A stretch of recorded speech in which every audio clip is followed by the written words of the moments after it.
Hi, what's up man? This is your MG Bento, my friend. Ang ating lutuin ngayon ay ginataang kalabasa sa sitaw. Yan, magkaparesan. Tapos magprito tayo ng tamban. Akala ko wala ng tamban dito guys, meron pala. Tapos, ang ipares dyan, kilawin na tamban pa rin.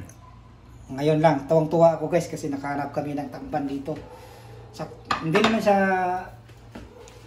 medyo malapit lang sa hindi na presko. Pero okay na. Yan. Natin ngayon, maglagay din, mainit na yung ano.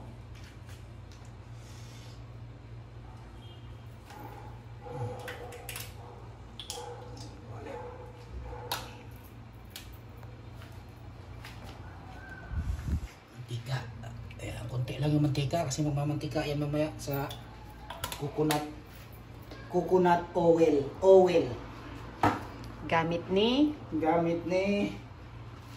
Mudra babe. Coconut oil. Ito talaga ang kamtakan. Si Marlabyo minsan lang kumakain ito. Kilawin. Ginanyan ko. Hindi ako nabubutok pagka hinahati-hati ko kasi hindi na masyadong presko eh. Kaya ganito lang yung paggagawa ko. Kasi pag hiwain mo pa siya, madudurog na kasi hindi na masyadong presko. Tapos ngayon, pa tayo ng ganito. Kumain na guys, naghugas naman ako ng kamay. Bawang, pagsabayan na yan. Pagsabayan para yung sibuyas natin hindi pa nahiwa. Very good. Yosi talaga. Ayan. Skip boy logro naman tayo ngayon. Ayan. Ayan. Bango.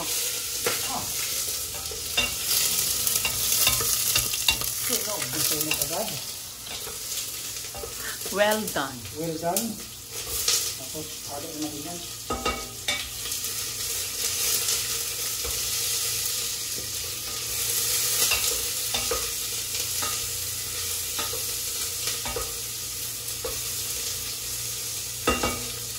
Sunog na natin to. What's that? Ito yung pumpkin. Kalabasa.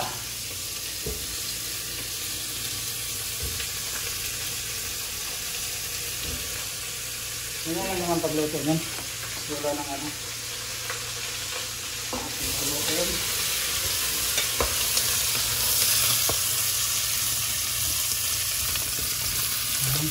Mahalo, okay na yan. At ngayon, nugasan na natin to.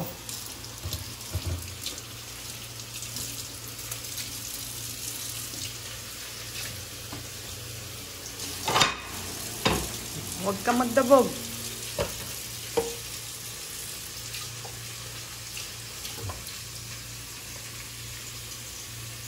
Ito lang yung pag-iwa ng guys. So, dapat pa slanting ha, slanting.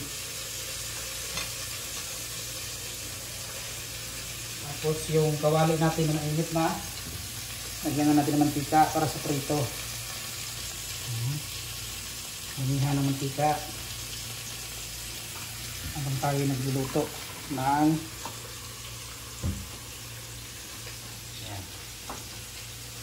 tulo, tapos na natin ngayon ko nito. Talaga ko nakain ito. Pero pag may gata, magayon ako. Tapos, diretso na natin. Diretso. Tapos, kuha tayo ulit.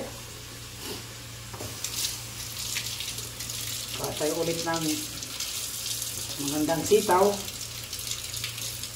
Higasan ulit. Masi-masi ng mabuti para mawala yung germs.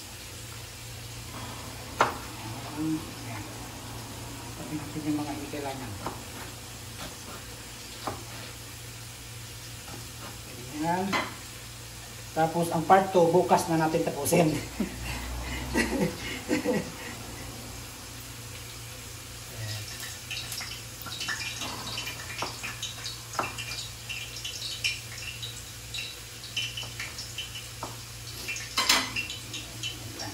ka nakahubad. Nagahubad. Ganun ang mga lumang tao sa probinsya namin. So nagluluto ako ng Ninja Turtle.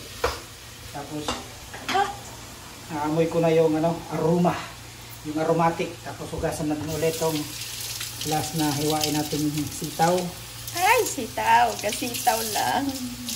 Sitaw.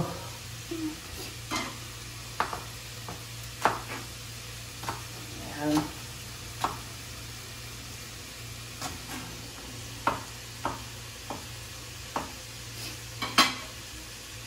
Tabi. Ito.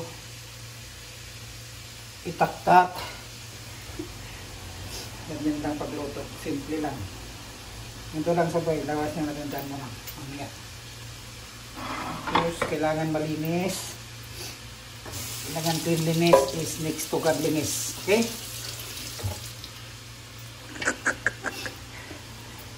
Tapos, bisikan natin yung mantika. Mainit na. Pwede na natin isalang ng ating prito. Ayan na. Haluin muna natin to. Palambutin konti. Haluin. Haluin guys. Haluin. Ayan o. Pag lumambot-lambot na konti, pwede na natin ilagay ang pampagat. Oy, gata. Meron tayong luya. Ito pag nagpapasarap yung luya. May konti. Para ilitin pa natin kasi magdidikit yung mga ating peprituhin. Tapos mamaya timplahan natin yung kilawin. Ang pagtimpla sa kilawin, ganun din. Kailangan may luya. Okay? Dahil mahamura lang ang luya dito. Kahit hindi na natin kakayurin. Ganun lang. Meron ang luya. Sa Pilipinas naman, ginto eh. Kulang na lang. Hindi pa pabili. Kaya pwede naman hindi mo balatan nyo. Masama ang importante yung lasa niya, yung katas. Kaya daw siya dinidikdik. Oh. I-ready lang natin muna yan mamaya. Bakit ang lalaki? Di ba dapat pag sa kilaw, maliliit lang ang chop? Hindi pa naman kakainin yun eh.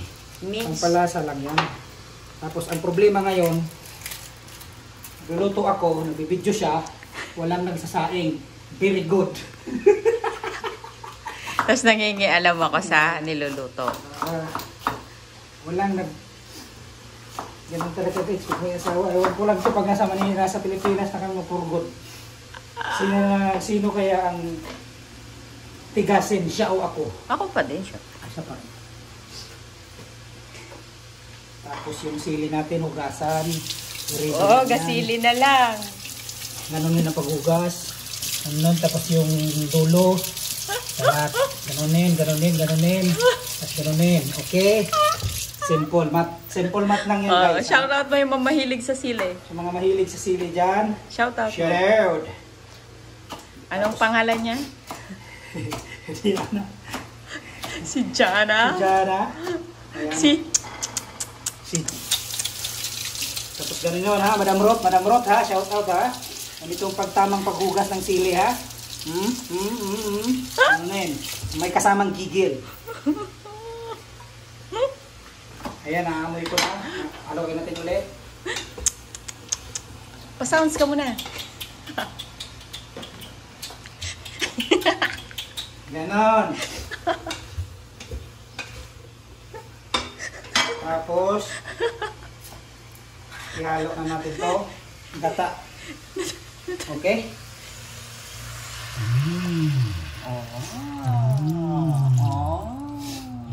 Yum. Mamaya natin lagyan ng asin. Isa lang? Kala ko dalawa. Mamaya, pag pangalawang kulo. Okay. Pangalawang kulo.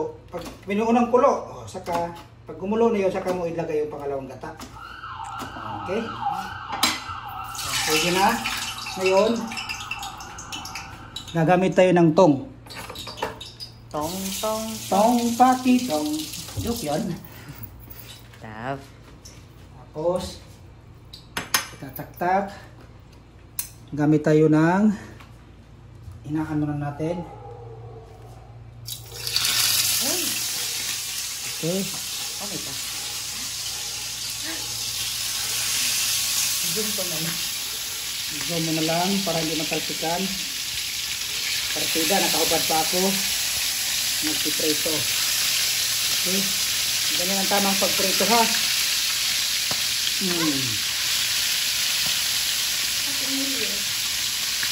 Okay.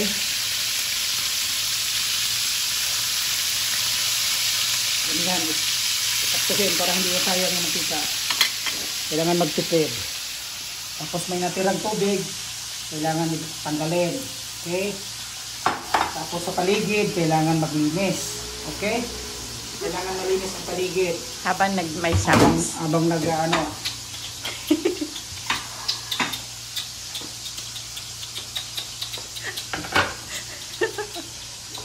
Tapos buturan natin ang asin kunti. Baka i-CPR ka ni Madam Ruth. Ano kung CPR, Madam Ruth ha? Tapos hanap tayo yung takip. Bago itakip, hugasan muna ha. Cleanliness is next to godliness. Okay? Para kumulo. Tapos maglinis-linis habang walang ginagawa.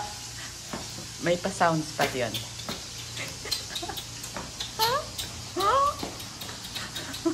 Ganon. Huwag mo akong CPR, Madam Ruth ha.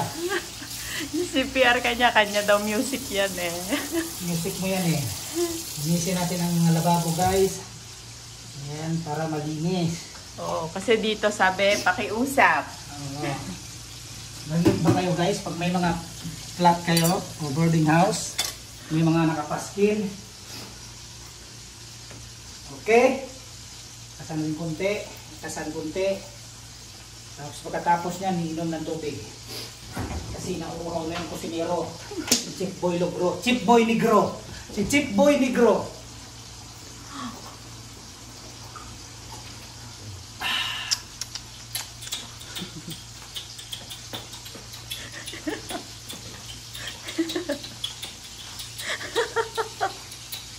Ganon. Tapos, mag-music. Naglalakad pa siya. Ayun, naglalakad pa siya. Dali, dali, dali. Dito, dito, dito.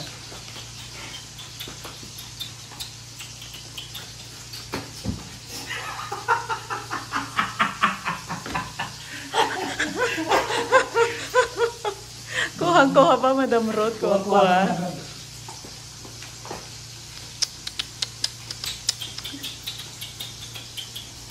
May paglanggan mo pa, papis-pis pa. Ang rayuma, Madam Ruth, delikads.